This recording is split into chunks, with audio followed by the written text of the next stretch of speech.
je vous invite à lire, à relire ce livre qui n'a pas pris une seule ride. Le titre, c'est La case de l'oncle Tom, paru en 1851 du célèbre auteur Harriet Beecher. Et une citation restera et marquera toujours l'histoire. La voici. L'esclave devient tyran lorsqu'il le peut. Je reprends. L'esclave devient tyran lorsqu'il le peut. Tel est aujourd'hui le cas d'Alassane Ouattara. Hier, celui qui devant le monde entier pleure des chairs, larmoyait qu'il souffre non seulement du concept d'ivoirité qui l'écarte de la candidature à la présidence de la République, mais surtout il disait qu'il ne pouvait pas devenir président parce qu'il était musulman et était issu du Nord. Aujourd'hui, c'est Alassane Ouattara qui fait le renvoi de l'ascenseur avec une dureté à nul autre pareil. Puisque lorsqu'on voit ce qu'il fait contre ses adversaires politiques, c'est encore beaucoup plus cruel que toutes les complaintes qu'il alignait devant les caméras du monde entier. Laurent Gbagbo, qui a fait qu'Alassane Ouattara puisse se présenter à l'élection présidentielle, aujourd'hui est traîné, condamné à l'exil.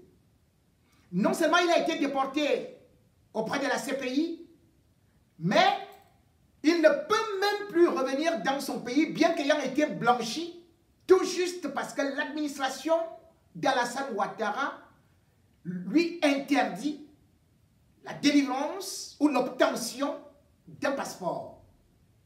Et bien plus grave, lorsqu'on lit l'interview d'Alassane Ouattara dans le journal Le Monde du 24 octobre 2020, il demande à Laurent Gbagbo d'être sage parce qu'il a déjà une condamnation de 20 ans de prison, il ne peut pas l'amnistier et menace donc de l'emprisonner. Alassane Ouattara ne parle des adversaires politiques qu'en termes de prison, d'élimination. Quant à ce qui concerne, dans la même interview, Henri Konan Bédié, qui a été son associé, celui-là qui lui a même permis de devenir président en 2010, car étant arrivé troisième à l'élection présidentielle, il a soutenu plutôt la candidature d'Alassane Ouattara, ce qui lui a permis de remporter l'élection et surtout une élection qui était contestée. Et malgré tout, bien que claquemuré à l'hôtel du Golfe, Henri Konan Bédié a tenu à assister à Alassane Ouattara là-bas à l'hôtel pendant minimum 4 mois, le temps qu'a duré la crise. Jamais ne l'a lâché. Il a biberonné, il a couvert. Et en 2015, le même Henri Konan Bédié s'est retiré en se disant que sans l'ombre d'un doute, il faisait un appel des pieds et que Alassane Ouattara allait sans l'ombre d'un doute respecter ses engagements de lui faire la passe décisive au PDCI pour qu'il puisse accéder à la magistrature suprême en 2020. Mal joué. Puisque Alassane Ouattara, au lieu de considérer Bédié comme son coéquipier, le prend aujourd'hui comme son ennemi juré et est prêt à l'éliminer, puisque d'ailleurs il dit qu'après l'élection du 31 octobre 2020, il va le jeter en prison. Belle façon de remercier Bédié, qu'il faut-il le dire, également, ne pouvait pas imaginer que même lorsqu'il était avec Alassane Ouattara, celui-ci n'a jamais oublié ce qu'il avait eu à lui dire.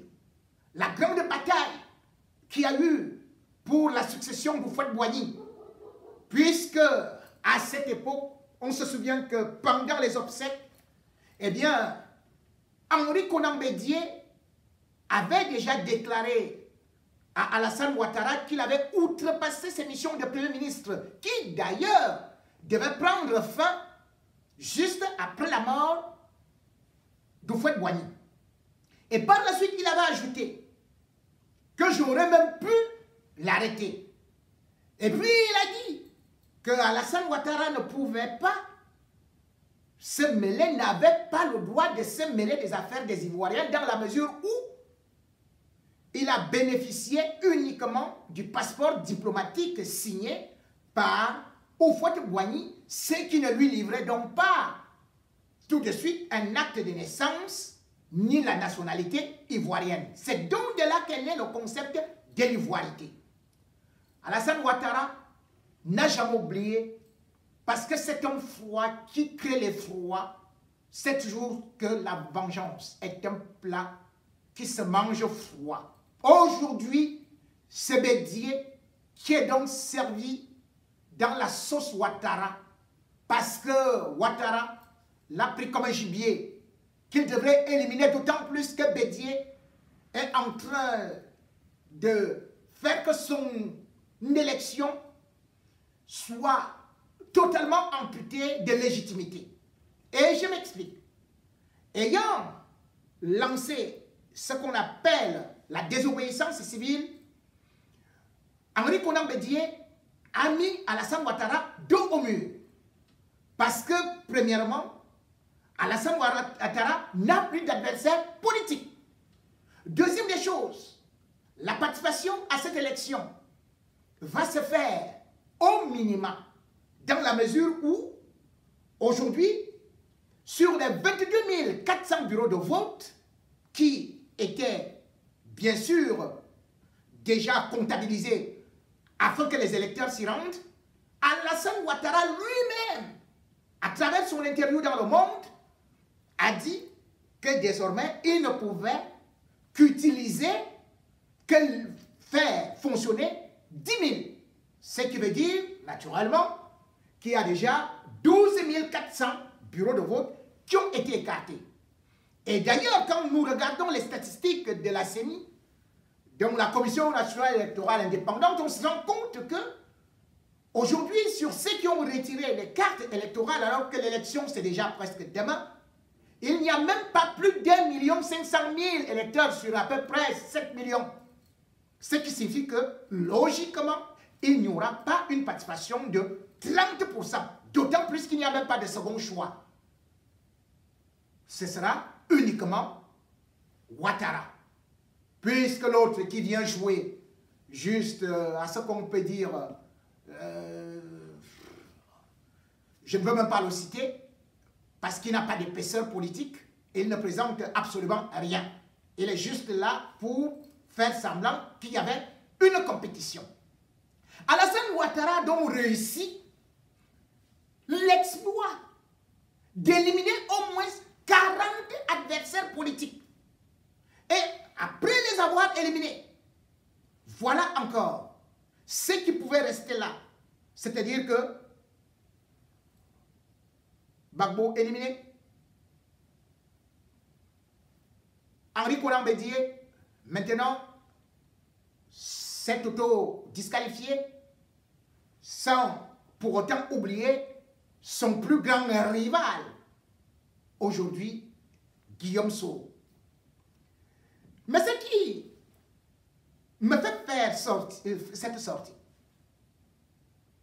c'est le lendemain incertain. Et les rumeurs qui aujourd'hui enflent dans les rues de la Côte d'Ivoire. Ces rumeurs qui laissent présager d'une guerre fratricide. Et aussi, certaines informations concrètes qui nous viennent des lanceurs d'alerte qui sont bien introduits, tels Chris Yabi, qui nous a quand même fait comprendre que une cargaison de 30 tonnes d'armement, je dis bien 30 tonnes d'armement, serait arrivée au niveau du fret d'Abidjan par cargo. Et là-dedans, il y a des armes de guerre. Ces armes de guerre, c'est pourquoi faire lorsque ces armes arrivent en pleine nuit de vendredi à 1h30 du matin? Certainement parce que ça va servir à quelque chose qui n'est pas très clair. Deuxième alerte, au niveau du Blue, de l'hôtel Blue Harrison de Abidjan, on nous informe que cet hôtel qui est situé non loin de l'aéroport, et il y a 100 expatriés qui sont arrivés sans blanc et dont on ne connaît pas véritablement leur identité puisqu'ils ne sont même pas enregistrés. Nous avons essayé de contacter l'hôtel. Blackout. Pas d'informations à donner. Et pourtant, ceux qui sont installés là-bas disent quand même qu'il y a une prolifération d'expatriés, alors que aujourd'hui, nous savons quand même que la communauté internationale est en train d'alerter sur les dangers qui pèsent sur la Côte d'Ivoire, ce qui signifie que ce ne sont pas les touristes qui peuvent aujourd'hui solliciter la Côte d'Ivoire en période préélectorale et post-électorale qui s'annonce chaude comme le chaudron. Ces personnalités, ou ces gens, dont on soupçonne être des barbouzes, il faudrait que le pouvoir d'Abidjan puisse communiquer sur leur vraie identité et le motif de leur séjour. Autre information qui nous vient cette fois-ci de Yamoussoukro, et particulièrement dans un village qu'on appelle Kani. 30 individus ont été interceptés, armés. Ils sont des Maliens, ils sont des Burkinabés. Pour l'instant, ils sont exploités parce que, après avoir été repérés, nous ne savons pas exactement quel est le mobile de leur arrivée au niveau de la Côte d'Ivoire. De ce qui précède, on se rend donc compte que Alassane Ouattara, qui, après sa candidature, a allumé le feu en Côte d'Ivoire, risque encore de créer ce que l'on appelle le véritable enfer sur terre au soir du 31 octobre. Avoir déjà ce qui s'est passé ou ce qui se passe depuis qu'il est revenu sur ses propositions, enfin, sur sa prétendue sortie, son prétendu au revoir, qu'il quittait le pouvoir, Alassane Ouattara n'a accumulé que des déboires. Autour d'Alassane Ouattara, il y a des morts qui interpellent et qui devraient aujourd'hui encore nous faire avoir beaucoup plus peur. Pourquoi est-ce que tout le monde, ou alors ceux qui sont les éléments clés d'Alassane Ouattara, meurent si brutalement et si brusquement? Première des choses, on nous a dit qu'Amadou Boun Coulibaly est mort d'AVC. Mais certaines sources nous ont révélé qu'avant d'aller en France, il aurait été empoisonné. À 61 ans, il nous a quittés brutalement, faisant que Alassane Ouattara revienne. Oui, on pouvait admettre que c'est un AVC, mais avait-il le droit, lui qu'on connaissait pourtant avoir un appareil au cœur, de pouvoir supporter cette campagne? Alassane Ouattara l'a donc poussé par devant, l'a sacrifié. Deuxième des choses, encore un peu plus curieux, le 23 octobre, voilà quelqu'un qui est sans problème. problème, qui n'est pas reconnu de sa fragilité physique et qui n'a pas un bilan de santé inquiétant.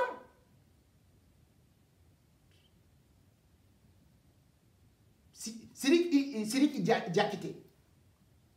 Comment le ministre de l'administration, du territoire et de la décentralisation, comme vous voyez en super forme, neuf, fort, droit comme une aiguille, robuste comme King Kong, subitement s'écroule. Les conditions de sa mort, puisque c'est Ahmed Bakayoko qui l'annonce, sans beaucoup de détails, sont encore beaucoup plus floues. Beaucoup plus flous par rapport à ce qu'il devait quand même avoir une mission très importante dans cette élection où, naturellement, c'est lui qui devait coiffer les préfets. Et selon les informations que nous avons, cet homme également n'était plus dans les bonnes grâces de Ouattara, bien que battant la campagne. Ce que nous constatons, c'est que Alassane Ouattara qui disait qu'il vient du Nord, il n'a fait finalement que le Nord soit désert de compétences. Voilà donc un monsieur qui est mort. Et à la suite de ça, quelqu'un qui s'écroule, qui vomit, et on l'enterre sans autopsie. On dit c'est Dieu qui a voulu. Quel est ce Dieu qui veut la mort autour d'Alassane Ouattara? Pourquoi ne fait-on pas d'autopsie? Ceci étant dit, on constate donc que Alassane Ouattara, qui voulait représenter le Nord, qui voulait représenter les musulmans, qui voulait se présenter sous la belle imagerie, la belle biographie ou autobiographie qui a été faite de lui, par ceux-là qui ont eu à le placer au FMI. Cet Alassane Ouattara aujourd'hui n'est que l'incarnation de la monarchie, de l'autocratie, de la barbarie. Oui, à entendre Alassane Ouattara parler, on n'a rien à voir avec un démocrate ou un être humain. Parlant de Guillaume Soro, Alassane Ouattara, dans l'interview qu'il accorde, dans le journal Le Monde, dit carrément que celui qui l'a soutenu avec les forces nouvelles, celui qui l'a aidé à devenir ce qu'il est aujourd'hui, il dit qu'il mérite la prison à perpétuité. Guillaume Soro est bel et bien du Nord. Et là, il faut se dire que le code pénal ivoirien, nulle part, ne parle de la peine à perpétuité. Donc ça n'existe pas. Alassane Ouattara va donc créer ses propres lois. Et au-delà de ça, concernant quand même dans une démocratie ce qu'on appelle la séparation de pouvoir. Voici Alassane Ouattara qui joue à la fois le rôle de chef d'État, ministre de la Justice, juge, procureur.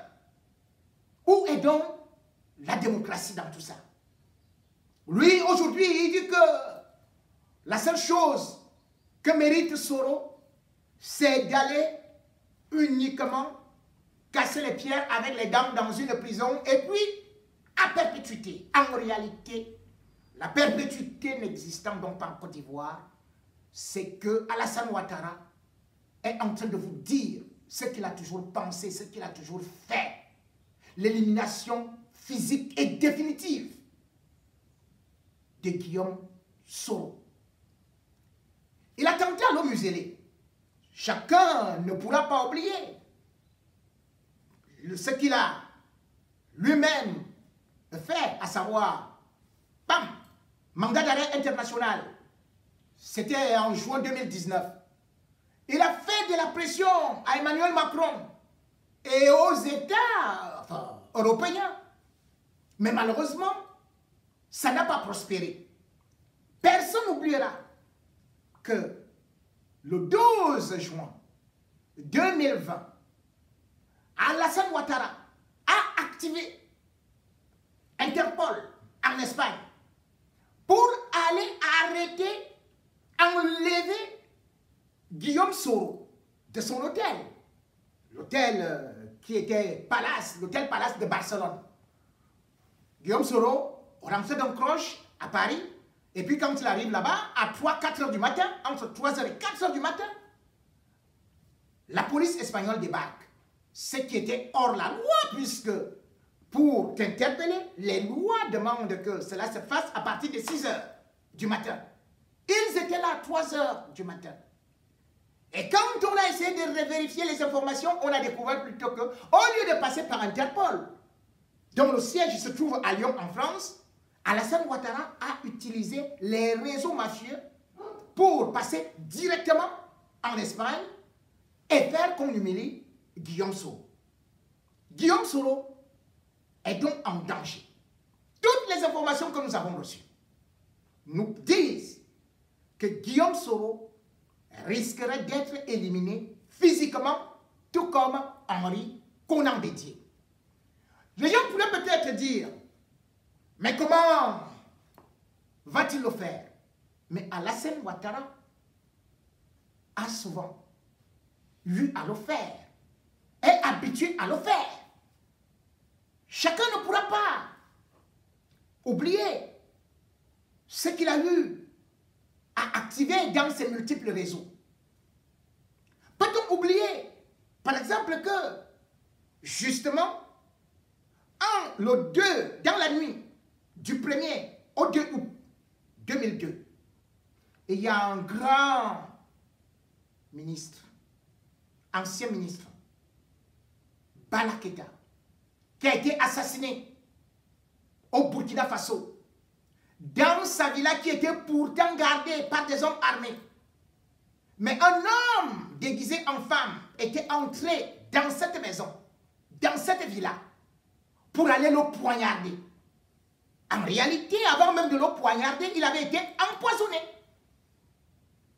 Tout comme on soupçonne que justement, tous ceux-là qui meurent autour de Ouattara sont empoisonnés. Vous connaissez aussi l'histoire de Ouattao, qui a été empoisonné. Et pourquoi est-ce que cette histoire devrait nous interpeller? Ça nous interpelle parce que dans les premiers rapports, on a dit que c'était un crime passionnel parce qu'une lettre avait été découverte où cette fille homme en réalité avait écrit que vous m'avez poignardé en me transmettant le VIH, je vous poignarde avec le couteau. Or, après avoir eu à faire des analyses de sang sur la victime, on avait découvert qu'il était séronégatif, donc il n'était pas atteint du sida. Et c'est là, plus tard, qu'on va découvrir que ce monsieur était l'ennemi juré d'Alassane Ouattara et s'apprêtait à aller à Abidjan rencontrer Laurent Gbagbo, que lui, Alassane Ouattara, voulait renverser. Bala Keïta n'aimait pas Ouattara, pourquoi? J'y reviens bientôt. Mais je finis d'abord par sa mort. Sa mort, c'est, comme je le disais, le 2, dans la nuit du 1er au 2 août 2002. Et justement, c'est en ce moment que le même Ouattara fait pression sur Soro de lâcher Gbagbo. Soro va d'abord refuser en se disant qu'il avait déjà des mains assez sales par rapport à cette histoire de la rébellion et tout et tout. Il ne voulait pas d'abord au début. Et là d'ailleurs, Ouattara va le qualifier de traître. Puisque le coup d'État de 2002, exactement le 19 septembre, c'est un coup d'État organisé, une tentative de coup d'État organisée par Alassane Ouattara. Et pendant ce coup d'État, il y aura au moins 300 morts Et d'ailleurs, pendant ce coup d'État, c'est là où on a aussi tué l'ancien général putschiste Robert Gueye avec sa femme Rose. Ce coup d'État de Ouattara qui a donc échoué parce que Laurent Gbagbo se trouvait quand même ce jour-là, je crois, à Rome. Ce coup d'État montre donc déjà que Alassane Ouattara a toujours eu des méthodes antidémocratiques. Pourquoi a-t-il éliminé Bala Keïta? Juste parce que Bala Keïta ne voulait pas de Ouattara qui avait trahi Houphouët-Boigny. Et comment avait-il trahi Houphouët-Boigny qui lui a non seulement offert ce qu'on peut dire le passeport diplomatique, a fait de lui Premier ministre, a fait de lui son enfant chéri? Comment l'a-t-il trahi? Il l'a trahi en arrachant, en s'appropriant Dominique Folorou. Voilà l'histoire que Bala Keïta connaissait. Et cette histoire est justement ce qui a fait que même Chirac ne puisse pas s'entendre avec Ouattara. Parce que Ouattara, au moment où il prend Dominique Folorou en mariage, Houphouët-Boigny va sérieusement pleurer. Et d'ailleurs, en 91, Houphouët-Boigny dira à propos du mariage d'Alassane Ouattara avec Dominique Folorou, parce qu'il faut dire que Dominique Folorou, elle-même, elle était mariée à un économiste qui est aussi mort de façon bizarre. Ils avaient 2 enfants. Il est mort subitement. Et elle tombe entre les mains de Houphouët-Boigny, le président Houphouët-Boigny. Et Houphouët-Boigny va lui faire une confiance folle. Elle va d'ailleurs gérer les biens d'Houphouët-Boigny. De telle sorte que, d'ailleurs, il y a des écritures qui le montrent. Entre septembre 1988 et le 9 janvier 1989, dans le compte personnel de Dominique Folorou, Alassane Houphouët-Boigny avait versé 25 millions de francs français. Oui, ça pouvait passer comme des prestations par rapport à la gestion des biens d'Houphouët-Boigny, mais sauf que, si tel était le cas, ça devait plutôt passer dans le compte d'entreprise de cette dame. Mais non, c'était des cadeaux de la main Houphouët-Boigny à sa dulcinée, qui n'était autre que Dominique Folorou, aujourd'hui Dominique Ouattara. Et c'est justement Dominique Folorou qui va faire, qui va installer Alassane Ouattara auprès du vieux Houphouët-Boigny. Elle a souvent eu à nier, mais sauf que elle a été rattrapée, puisque une note de l'ambassade des États-Unis en France de 2005 et qui a été révélée par Wikileaks en 2010 confirme bel et bien que le président Chirac ne s'entendait pas avec Ouattara parce que Ouattara avait arraché la femme, sa femme, ou bien sa dulcinée, c'est-à-dire Dominique Folorou. Et d'ailleurs,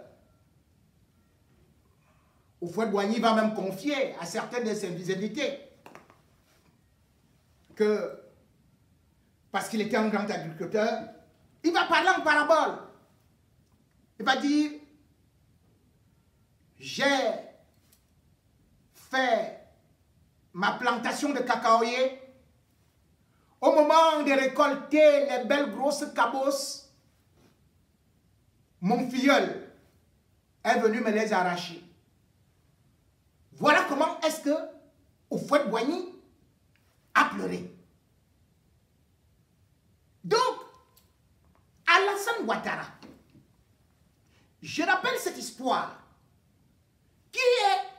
en corrélation avec Guillaume Soro. Pourquoi? Parce que ce qui fait le divorce total entre Guillaume Soro et Ouattara, c'est aussi Dominique Ouattara ou alors Dominique Folorou, que je vous ai dit qui avait déjà reçu de l'argent avec ses belles lèvres pulpeuses, ses yeux aquilins, rondouillettes, douillettes, malaxables comme un bon matelas. Bon, voilà.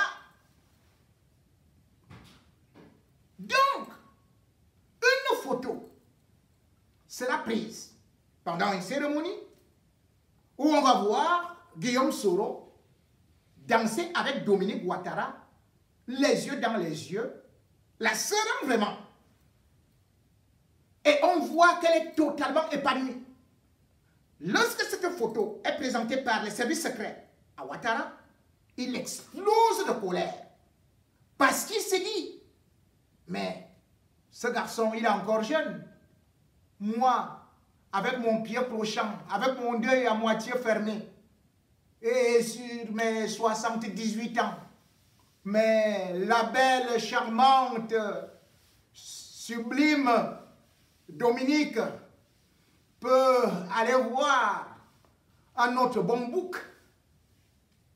Et c'est comme ça que Alassane Ouattara, dans sa colère noire empreinte de jalousie, va se mettre à regarder et à utiliser toutes sortes de colibets et surtout d'attributs facesques pour démolir, pour diminuer, pour mépriser Guillaume Soro, qui pourtant a été son premier ministre, a été président de l'Assemblée nationale, jusqu'à lui dire que bon, écoutez, c'est mon petit et tout ça, voilà. Un petit. Donc voilà comment est-ce qu'il l'appelle. En réalité, même quand il voit que Guillaume Soro est là, lui-même il perd le sommeil. Son pire ennemi, c'est Guillaume Soro, qui est pourtant du Nord. Son pire ennemi qu'il veut tuer aujourd'hui. Parce qu'après avoir tenté l'extradition, après avoir tout tenté, il se rend compte que le danger viendra de Guillaume Soro, qui lui tient Alassane Ouattara sur le domaine sécuritaire. Vous savez très bien, ce n'est pas d'aujourd'hui que Alassane Ouattara a cherché à l'eau précipiter. Puisque, d'ailleurs, vous allez voir que vers 2013-2014, il va charger Ahmed Bakayoko à aller témoigner contre Guillaume Soro auprès de l'ONUCI par rapport aux armes qu'il détiendrait. Et d'ailleurs, vous savez très bien que l'un des bras droits, son directeur du protocole, Soul to Soul, a été jeté en prison après qu'on ait eu à découvrir, disait-on, 300 armes chez lui. On ne sait pas comment c'est arrivé là-bas parce qu'il a toujours crié son innocence.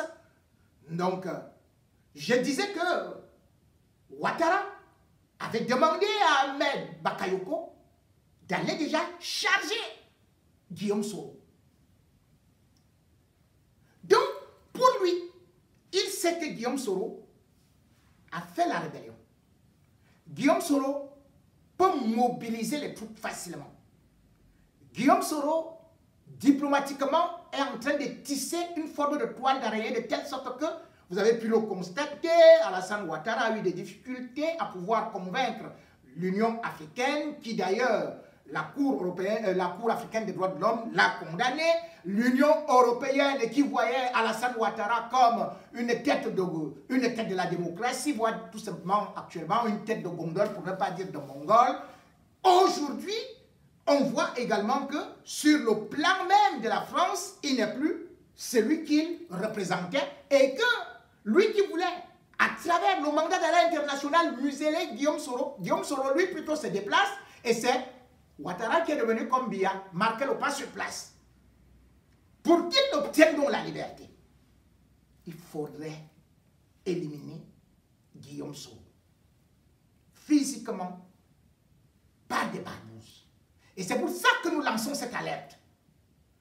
Parce que tout ce qui est en train de s'organiser en Côte d'Ivoire, que ce soit d'ailleurs les alertes que nous recevons que Alassane Ouattara, que actuellement il y a la communauté ghanéenne qui est totalement sur les dents parce qu'ils sentent qu'ils seront attaqués par certainement les microbes proches du RHDP d'Alassane Ouattara, eh bien, il sait qu'en allant attiser vers ce côté-là, les Ivoiriens de l'autre côté, ceux qui sont réfugiés au Ghana, seront aussi attaqués. Parce qu'aujourd'hui, vous avez vu comment il commence à tirer la couverture de son côté en disant que, attendez, ceux qui créent la violence, c'est ceux-là qui ont lancé la désobéissance civile. Donc, c'est les opposants, c'est Henri Konan Bédié, c'est Guillaume Soro et tout et tout. Et là-dedans, pendant la guerre, comme vous avez par exemple vu comment est-ce que la maison d'Afingessang a été incendiée, il va profiter pour éliminer physiquement ses adversaires. Alassane Ouattara, quelle incohérence.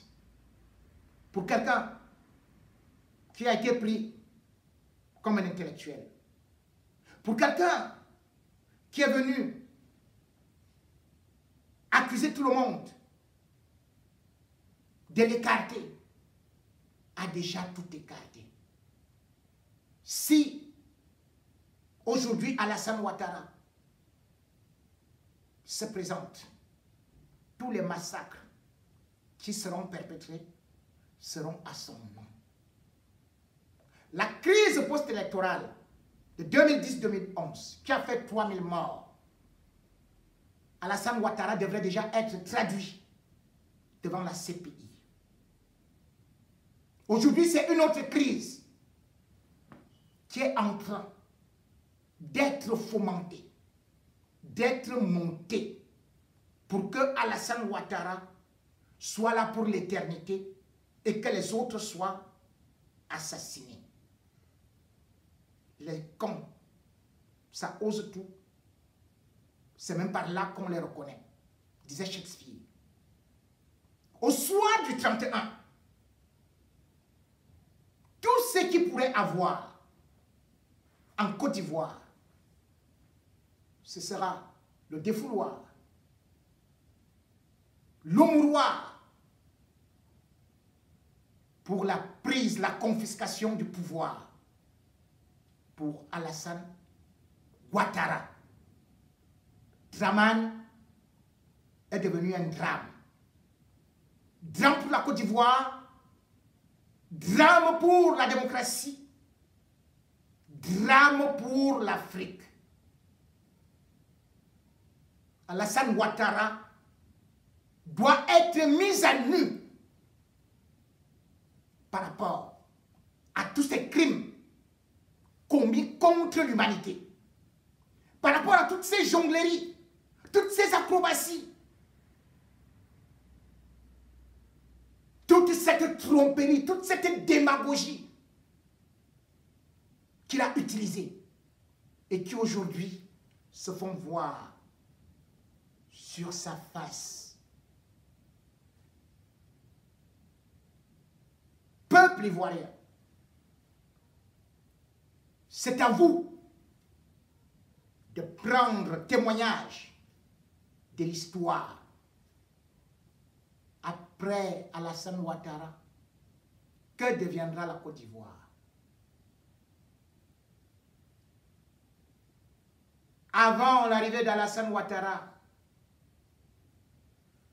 peut-être que la Côte d'Ivoire ne connaissait pas autant de guerres fratricides,